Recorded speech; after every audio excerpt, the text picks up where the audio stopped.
Hi, just before Christmas there was a rumour circulating that Walton Surgery was possibly having difficulties in getting its contract renewed because the current provider of the service, that was Suffolk GP Federation, didn't apparently want to continue the contract, which was due to cease in, I believe, the 15th of July in 2020. Anyway, it came as a bit of a surprise, I think, to most folk, particularly the 4,500 patients who use it, that it was actually going to close. And that seems to be the way of it. We're not quite sure, it's an ongoing situation, but what we did see was that a petition was quite quickly started in and around Walton. It received great support from the co-op and many businesses and shops and retail outlets in and around Walton. And this morning, fortunately, I was given the opportunity to have a quick word with the lady who kicked the whole thing off. So have a look at this and see what she's got to say for the surgery, its use, and the regard that it's held within the community. So, roll camera one. Good morning. We're in a lovely, blowy, warm day. It's far too windy to interview outside, so we've moved into Walton reception area, and I'm here with Rebecca. Would you like to introduce yourself? Yes. and tell me what has particularly exercised you about this particular surgery, serving, what is it, 4,300 patients? Yes. in the whole of Felixstowe area? Yes, I think it's 4,500.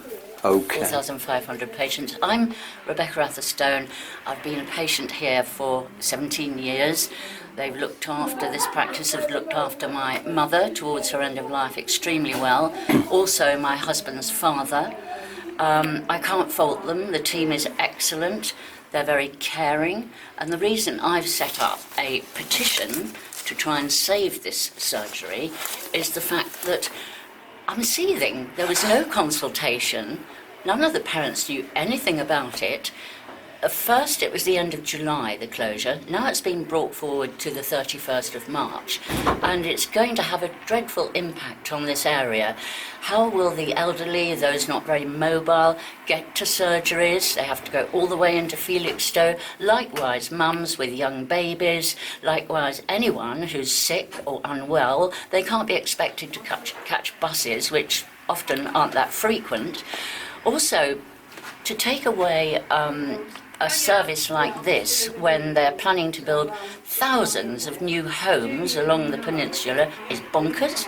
And I just think that as a patient, as I say, I'm extremely worried about it.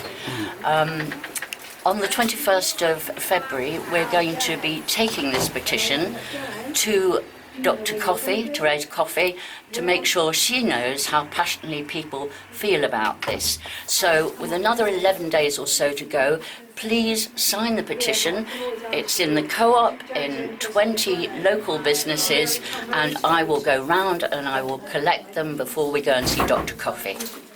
Excellent. Now, I understand that, yes, there is a meeting, but it almost seems it's one that's being called after the horse is bolted, in that decisions seem to have been made about us, but not with us. Yes, it hasn't been made with us at all. It has been made about us, and I think that's another area of concern.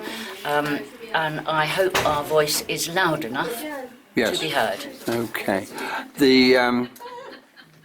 What I did note in the paper yesterday was that Clacton, which is coming under the same CCG group as this surgery, has been awarded something like £1.5 million to combine three surgeries. It's on one site, but they're combining three surgeries to address the needs of the folks in Clacton. It seems a bit odd that here we have a building that I think was opened 28 years ago, that compared to a lot of surgeries in pretty good fettle, it seems quite a big investment has been made in the past that really is still capable of providing the service, and a lot of its patients, obviously, and you're one of them, would like to continue to be maintained. So I think this is a problem that nationally we're having, which is to retain and replace GPs. That's the key area, isn't it? Since I think Billy McGee retired, there has been a problem, hasn't there, in GP retention and recruitment? Yes, there has, but this is another thing I really can't understand. I mean, this is a beautiful area of Suffolk. Who, if you were not a GP, wouldn't want to come and live here?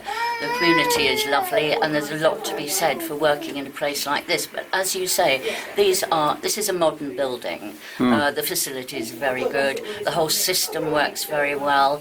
And again, the staff and the care navigators, the doctors, absolutely wonderful. I mean, this is just so silly.